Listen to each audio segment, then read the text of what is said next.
नमस्कार, मैं हूं आपके साथ रोहित।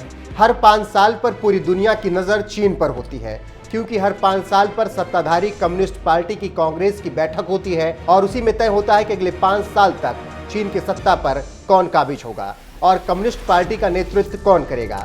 जिसके हाथ में कम्युनिस्ट पार्टी की कमान होती है वो चीन के 1 अरब 30 करोड़ लोगों पर शासन करता है। इसके साथ ही वो शख्स दुनिया की दूसरी सबसे बड़ी अर्थव्यवस्था का संचालन भी करता है। आप तो जानते ही हैं कि शी जिनपिंग लगातार 2 बार से चीन के राष्ट्रपति हैं और वो तीसरी बार भी राष्ट्रपति बनने के रेस में अभी सबसे आगे हैं। और जिनपिंग ने सालों से अपने विरोधियों ली केकियांग को दरकिनार किया है, लेकिन खबरों की माने तो केकियांग अब की एक शक्ति के रूप में उभर कर सामने आए हैं और जिनपिंग को सत्ता से हटाने के लिए पूरी ताकत झोंक दी है। वॉल स्ट्रीट जर्नल की माने तो हाल के सालों में चीन आर्थिक तौर पर मुश्किलों में फंसा है। ऐसे में केकियांग आर्थिक मंदी को दूर रखने के लिए कई तरह के प्रयास कर रहे हैं। उन्होंने हाल ही में प्राइवेट टेक्नोलॉजी फर्म्स को नियामक कार्रवाई में ढील दी है, घर खरीदारों को कर्ज देने में ढील दी है और कुछ निर्माताओं को फिर से उत्पादन शुरू करने में मदद भी की है। यह काम ऐसे वक्त में किया गया है जब शी जिनपिंग कोविड को लेकर बेहद सख्त हैं और कड़ाई से जीरो कोविड पॉलिसी पर काम कर रहे हैं।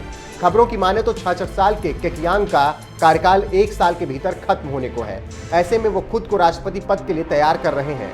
वो शी जिनपिंग को चुनौती दे सकते हैं क्योंकि वो खुद कई मोर्चे को लीड कर चुके हैं और कर भी रहे हैं।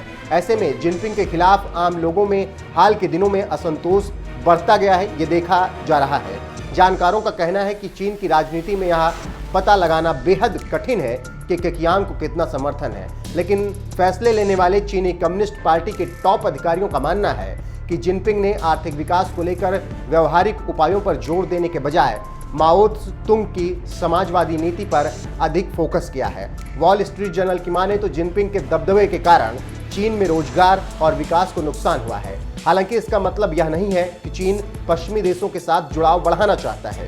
यह सच है कि शी जिनपिंग एक दशक से चीन के सबसे ताकतवर नेता बने हुए हैं और कई टॉप नेता उनकी कठोर नीतियों से सहमत भी हैं। लेकिन इस बात से इनकार नहीं किया जा सकता कि केकियांग का प्रोफाइल बढ़ा है। इस बीच मीडिया रिपोर्ट्स के विश्लेषण से पता चलता है कि केकियांग 2020 की तुलना में 2021 में 15 गुना ज्यादा अखबारों की सुर्खियों में नजर आए हैं। ऐसे में अगर चीन में कोई शी जिनपिंग की कुर्सी को चैलेंज कर सकता है तो वो केवल केकियांग ही है। देखना होगा कि आगे शी को चुनौती कैसे मिलती है और केकियांग किस तरीके से चीन की सत्ता पर काबिज होते हैं।